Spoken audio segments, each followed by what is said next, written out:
अच्छा ये बताएं, ये बात कहाँ तक सच है कि आफताब इकबाल साहब की वजह से कई सीनियर एक्टर जो हैं हमारे थिएटर के, जी जी उनका रोज़गार बहाल हुआ, उन्होंने सपोर्ट किया, उनकी वजह से कई सीनियर एक्टर सेटल रहे, निशा थिएटर में ना उस तरह होते जो आफताब साहब ने किया। कुछ लोग कहते हैं जी एक्टरों की वजह से आफताब इकबाल साहब ब्रांड बने। बब्बू राणा आफताब इकबाल का प्रोग्राम छोड़ के आया, आफताब साहब ने हामिद रंगीला को बुलवा लिया। बिल्कुल। इसमें क्या वजह हो सकती है? आफताब इकबाल साहब को बहुत सारे फनकार छोड़ के चले जाते हैं, इसमें आफताब इकबाल साहब की कोई वजह होती है या फनकारों का कसूर होता है? किसका कसूर होता है? आफताब इकबाल साहब का नाम आपने बहुत सुना होगा जी, आप जानते भी होंगी जी। कभी काम करने का मौका मिला?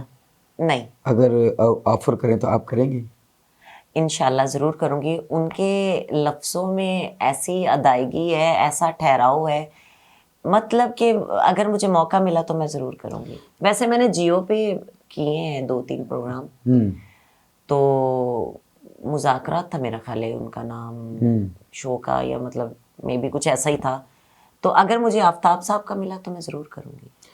अच्छा ये बताएं, ये बात कहाँ तक सच है कि आफताब इकबाल साहब की वजह से कई सीनियर एक्टर जो हैं हमारे थिएटर के, जी जी उनका रोज़गार बहाल हुआ, उन्होंने सपोर्ट किया, उनकी वजह से कई सीनियर एक्टर सेटल रहे, निशा थिएटर में ना उस तरह होते जो आफताब साहब ने किया।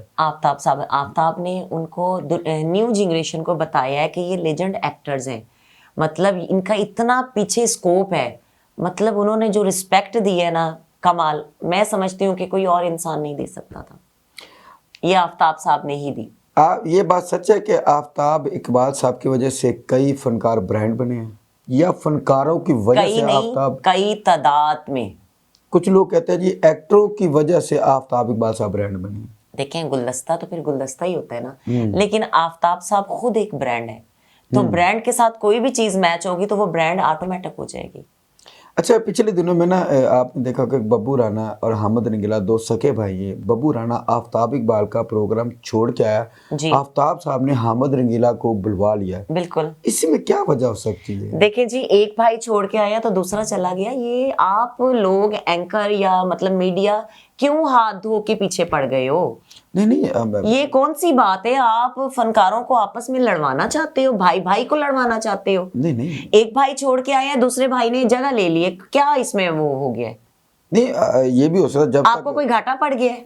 नहीं मुझे घाटा नहीं बना। नहीं, अगर उन्होंने छोड़ दिए, वो चले गए, तो आपको कोई प्रॉब्लम हो गई है? जब तक बब्बू राणा थे तब तक उन्होंने नहीं बुलाया, बब्बू राणा के बाद ही क्यों उसके बड़े भाई को बुलाया? ये एक सवाल आता है जेहन में कि यार वो तभी तो बुलवा सकते हैं। देखें, जिसकी जहां जरूरत होती है ना, इंसान उसे हायर करता है, और उन्होंने वहां पे उनको हायर किया। अच्छा इस बारे में आप क्या कहते हैं कि आफताब इकबाल साहब को बहुत सारे फनकार छोड़ के चले जाते हैं, इसमें आफताब इकबाल साहब की कोई वजह होती है या फनकारों का कसूर होता है?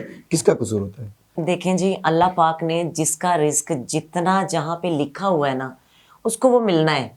जब वो रिस्क खत्म हो जाता है तो वो छोड़ के चले जाते हैं। इसमें ना आर्टिस्ट का कसूर है ना आफताब साहब का कसूर है। आप कहती है मुझे सियासत से कोई लगाव नहीं, लेकिन आप प्रॉपर एक सियासी खातून है, आपने बड़ी सियासत से फनकारों का भी आफताब इकबाल का सबका भरम रखा। आप जैसी तेज खतून मैंने अपनी जिंदगी में नहीं देखी। मैंने आप जैसा एंकर नहीं जिंदगी में देखा। ये आपके गोडों को हाथ लगा के मान गया हूँ। आप इतनी सियासी खतून है। Thank you. किसी तरफ से आप अपना पल्ला नहीं पकड़ा रही कि कोई नेगेटिव बात दे दे, नहीं, बड़े खूबसूरती से आप निकल रही हैं। अल्हम्दुलिल्लाह, मैं आपको मान गया हूँ।